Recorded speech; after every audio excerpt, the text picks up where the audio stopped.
గొప్పగా ఉంది షహన్షా. మర్హబా మర్హబా, చాలా గొప్పగా ఉంది. నిజంగానే చాలా గొప్పగా ఉంది. చాలా బాగుంది షహన్షా. జ్యోత బేగం, మేము బాగానే పాడామనుకుంటాను. మీకు మా కానుక నచ్చుతుందని మా మనసు చెప్తోంది. ఎంతగానో నచ్చింది. మీరు నా గుండెల్ని కుదిపేశారు షహన్షా. చాలా బ్రహ్మాండమైన ప్రశంస వినిపించారు. మీరు అనుకుంటే సాధించగలరని ఒప్పుకోక తప్పదు. శుక్రియా. మరిప్పుడు ఇక మీ వంతు. ఈసారి మీరు మాకిచ్చే కానుక ఏమిటో మేము చాలా ఆతృతగా చూడాలనుకుంటున్నాం. అలాగే.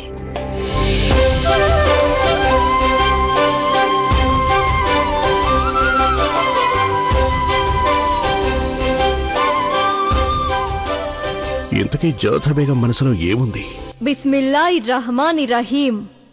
విచ్చేసిన పెద్దలకి వందనం. నేటి ఈ శుభతరుణంలో నేను రాజమాత అయిన ఈ జ్యోతా బేగం ఇస్లాం మత ప్రవక్త మహమ్మద్ గారిని స్తుతిస్తూ ఒకటి చెప్పదలిచాను.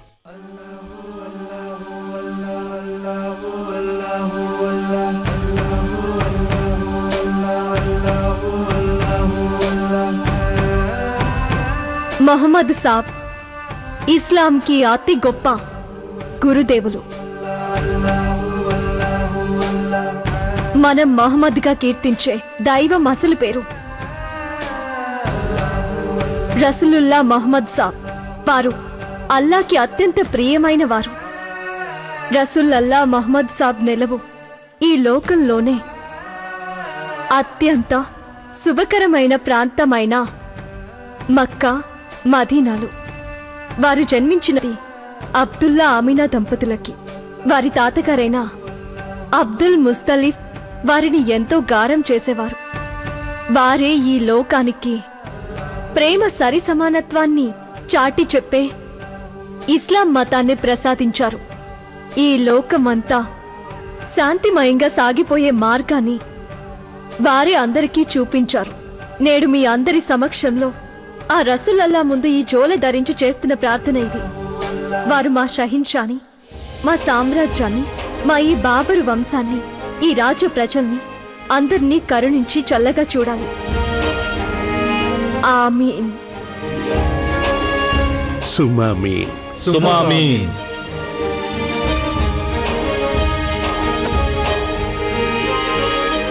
అంటే ఈసారి కూడా మీదే పై చేయనమాట.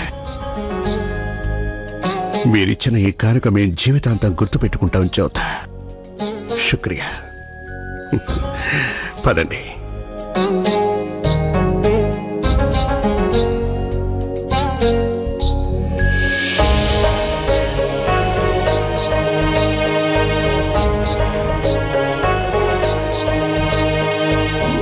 ఇక మనం సభాస్థలానికి బయలుదేరాలి షహన్షా.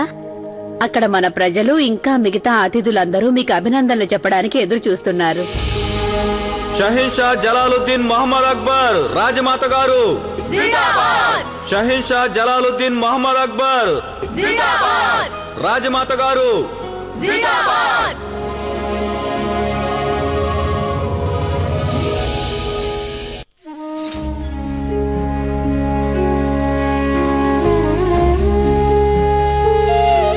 విధి చాలా వింత నాటకం ఆడుతుంది. వేటినైతే నా జీవితంలోంచి విసిరి పారేశాను, అవే నా కాళ్ళకి సంకెళ్లుగా మారాయి.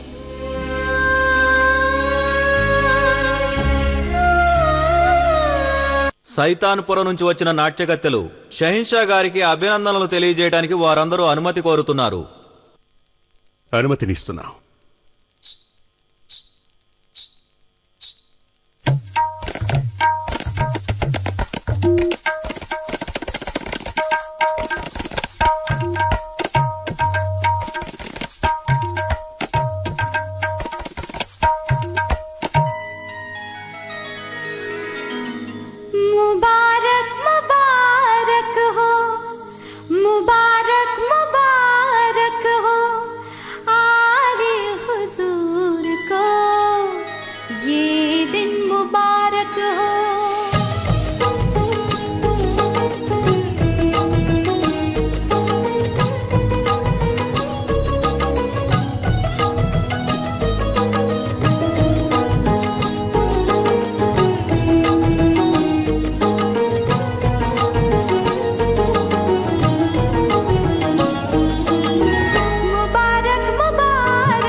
ఆ రోజు దర్గా దగ్గర ఏడుస్తూ కనిపించింది ఈ అమ్మాయే కదా, ఇక్కడికి వచ్చిందేంటి? అనార్కలి ఇక్కడికి నాట్యగతగా రావడమా? ఎలా జరిగింది? సలీం భాయ్జాన్, ఈ అమ్మాయిని కదా మీరు ఆమీర్లో కలుసుకున్నది? ఇప్పుడు ఇలా నాట్యగత్తలా ఎలా మారిపోయింది? అయిపోలేదు మురాద్. తను ముందు నుంచే నాట్యగత్తె. తన నిజ స్వరూపం అదే. చాలా అందంగా ఉంది. ఒక నాట్యగత్తె అయినా కూడా ఇంతటి అమాయకత్వమా? నమ్మశక్యం కాకుండా ఉంది. కల్లా కపటం తెలియనట్టుగా ఉంది.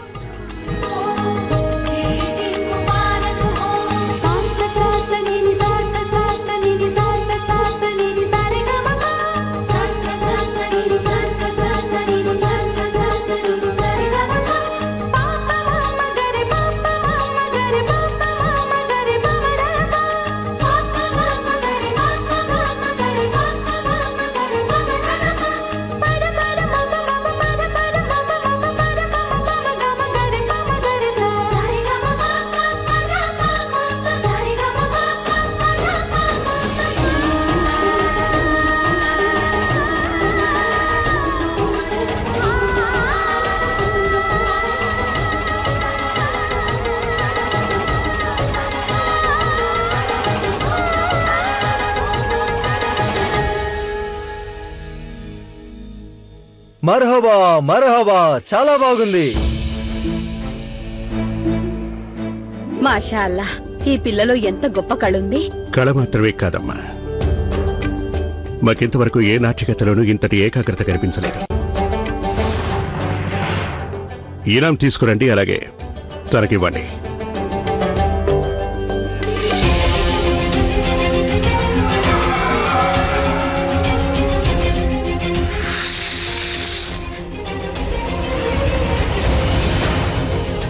మీకు శుక్రియా హుజూర్.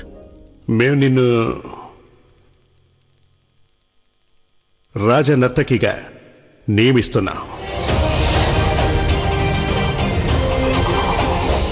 అంతా ఖుదా దయవల్లే జరిగింది. మేం ముందు నుంచి అంటూనే ఉన్నాం, మాకు ప్రస్తుతం అత్యంత ముఖ్యమైనది దీవెనలు, మాకు నీ ప్రార్థన.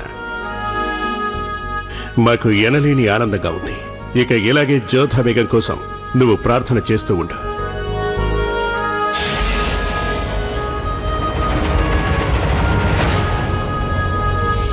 మాకు ఇంకోటి కూడా కనిపించింది.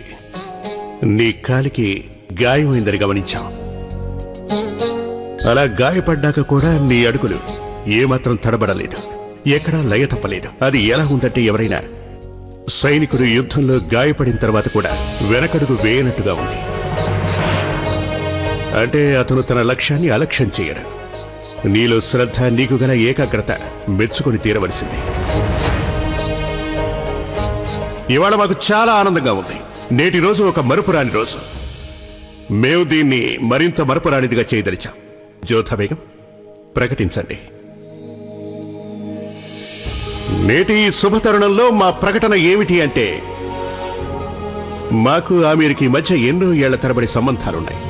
కాలం గడుస్తున్న కొద్దీ ఆ సంబంధం మరింత బలపడుతూ వచ్చింది. ఆ బంధాన్ని మరింత గట్టిపరిచే సమయం ఇప్పుడు ఆసన్నమైందనిపిస్తోంది. అందుకు మేము కోరుకునేది ఏమిటంటే, రాజా భగవాన్ దాస్ గారి అమ్మాయి మాన్బాయిని కాబోయే షహన్షా సలీంకిచ్చి పెళ్లి చేయాలని మేము మనసారా కోరుకుంటున్నాం.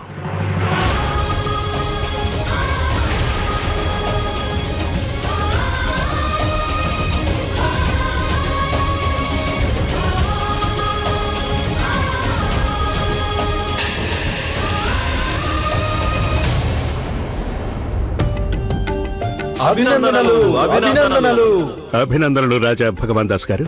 ధన్యవాదములు. ఇక త్వరలోనే ఈ బంధం పదిలం కానుంది.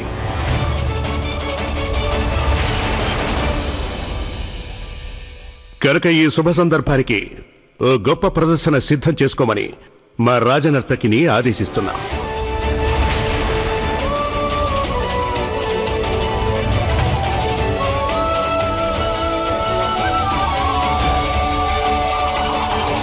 భలేగా ఉంది. మీరు నేను ఎన్నోసార్లు చదరంగం ఆడాం జలాల్, కానీ షెహన్షాకి తెలియదేమో, మానవులతో ఆడే ఈ ఆటలో రాణి స్థానంలో ఉన్నది జోధా బేగం కాదు, నేనే.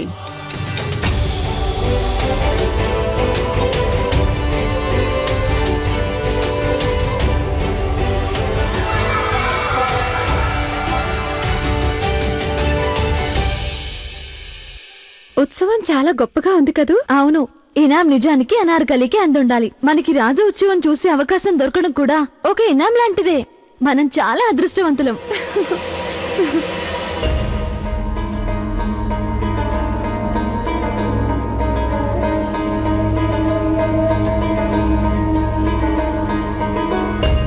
మీ సేవకు నేను సిద్ధంగా ఉన్నాను.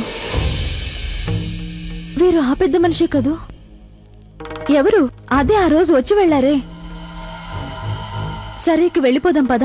యా అల్లా, నా పాపిడి బిళ్ళ లోపలే మర్చిపోయాను. నేను వెళ్ళి తెచ్చుకుంటాను, ఉండు.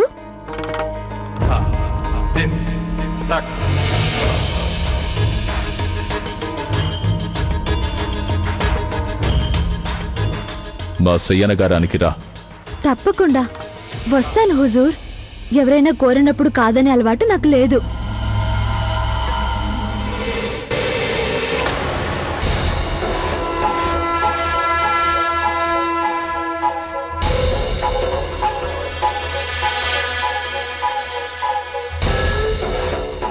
అక్కడ బయట నువ్వు ఆ పిల్లకి ఏం చెప్పాలనుకున్నావు? ఏంటి ఏం చెప్పాలనుకున్నావు పిల్లకి? ఏం లేదు. కానీ నాకు తెలుసు, నువ్వు నాకు అస్సలు ఇష్టం లేనిదేదో, నాకు అస్సలు ఇష్టం లేనిదేదో తనకు చెప్పబోయావని నాకు తెలుసు. ఇలాంటి సంగతులు ఎవరు మర్చిపోరు. ఇలాంటి సంగతుల్ని అస్సలు బయటికి రానివ్వకూడదు. అందుకే నేను మోయిస్తాను.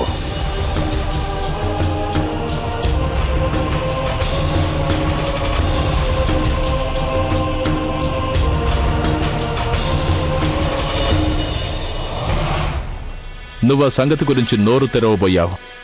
దానికి ఫలితం ఇదే.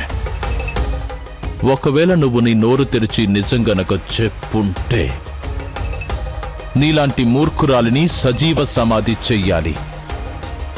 అంటే నిన్ను పాతి పెట్టేయాల్సి ఉంటుంది. కానీ నాకు మాత్రం విభిన్నమైన శిక్ష వేయడమే చాలా ఇష్టం.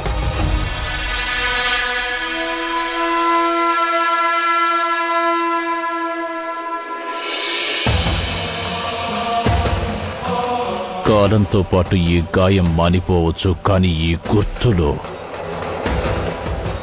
గుర్తులు నువ్వు నీ నోరు మూసుకునే ఉండాలని పదే పదే నీకు గుర్తు చేస్తూ ఉంటాయి. అర్థమైందా? ఇక వెళ్ళు. ఇదిగో,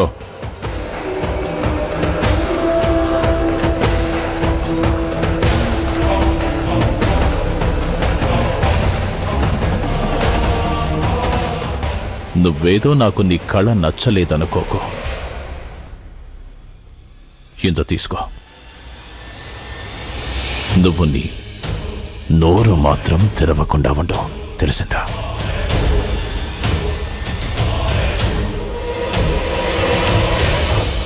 పాపమతి, కావాలనుకున్న నోరు తెరవలేదు.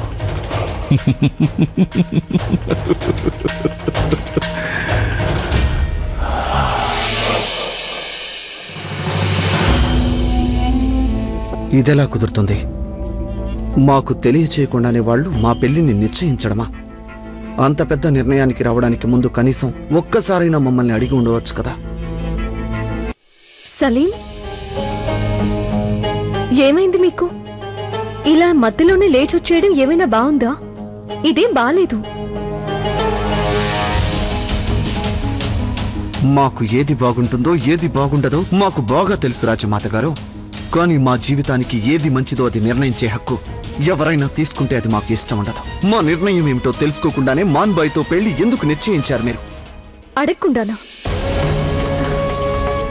ఇప్పుడు అలా అంటున్నారేంటి సలీం? మీకు మాన్బాయ్ నచ్చినందువల్లే కదా మేము తనని మీకు ఇద్దామనుకున్నాం. మీరేగా షహిన్షా గారికి చెప్పారు. మాన్బాయ్ అంటే మీకు ఇష్టమని చెప్పారు కదా, అందుకేగా మేము మీ ఇద్దరికి పెళ్లి నిశ్చయించడం జరిగింది. అలా అంటారేమిటి? మాకు మాన్బాయ్ అంటే ఇష్టమని మేము వారితో ఎన్నడూ చెప్పలేదు. ఏంటి? ఇదే మాట సలీం, మీరేగా షహీన్షాకి చెప్పారు. నెమలి పింఛపు పాపిడి బొట్టు పిల్ల మీకు నచ్చింది అని చెప్పారు కదా. అవును, ఒక అమ్మాయి అంటే మాకు చాలా ఇష్టం. ఆ అదృష్టవంతురాలు ఎవరేంటో మాకు చెప్పండి. తన పేరైతే మాకు తెలియదు, కానీ తను చాలా అందంగా ఉంటుంది. తనంటే మాకు కూడా చాలా ఇష్టం. తను నెమలి ఆకారంలో ఉన్న పాపిట బిళ్ళ ధరించింది.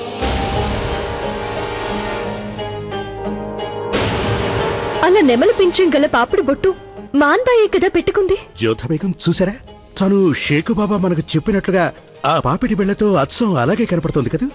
ఆ అమ్మాయి ఖచ్చితంగా మాన్బాయి. తనని మన షేకు బాబా ఇష్టపడుతున్నట్టున్నారు. అందువల్లేగా మీ సంతోషం కోసమేగా మేము ఈ పెళ్లి నిశ్చయించాము. సలీం, నాకు ఉన్నదున్నట్టుగా చెప్పండి, ఆ పాపిడి బొట్టు పెట్టుకున్నది మాన్బాయి కాదా, వేరొక అమ్మాయా? ఇప్పుడు చెప్పండి నాకు. మేము ఆ విషయంలో అసలు మాట్లాడదలుచుకోలేదు. మాకు ఒంటరితనం కావాలి. అంటే మేము ఇప్పుడే పెళ్లికంత సిద్ధంగా లేము రాజమాత గారు. మాకింకొంచెం వ్యవధి కావాలి.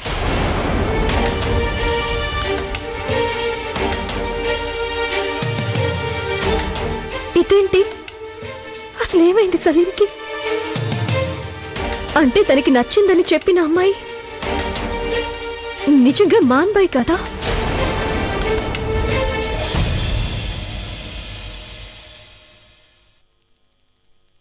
అమ్మిజాన్, చూసావా, నేను అబ్బుజాన్ చికిత్స కోసం సొమ్ము తీసుకొచ్చాను. చూసావా, మనం ఇక ధైర్యంగా చికిత్స చేయించొచ్చు. అప్పుడు ఆగ్రా వదిలి వెళ్ళొచ్చు. ఇక దేనికి బెంగపడక్కర్లేదు. ఎలాంటి సమస్య ఉండదు. మనం హకీం సాబ్ కి వారి కోరిన మొత్తం ఇవ్వచ్చు. అలాగే అబ్బుజాన్ కి మందులు కూడా తెప్పించవచ్చు. నాకు చాలా సంతోషంగా ఉంది అమ్మిజాన్, చాలా సంతోషంగా ఉంది. నువ్వు కూడా సంతోషించు. అమ్మిజాన్, అమ్మిజాన్, నువ్వెందుకేమీ మాట్లాడడం లేదు? అమ్మిజాన్, అమ్మిజాన్, ఎందుకు ఏడుస్తున్నావు నువ్వు? అమ్మిజాన్, ఏమైంది చెప్పు. అమ్మిజాన్,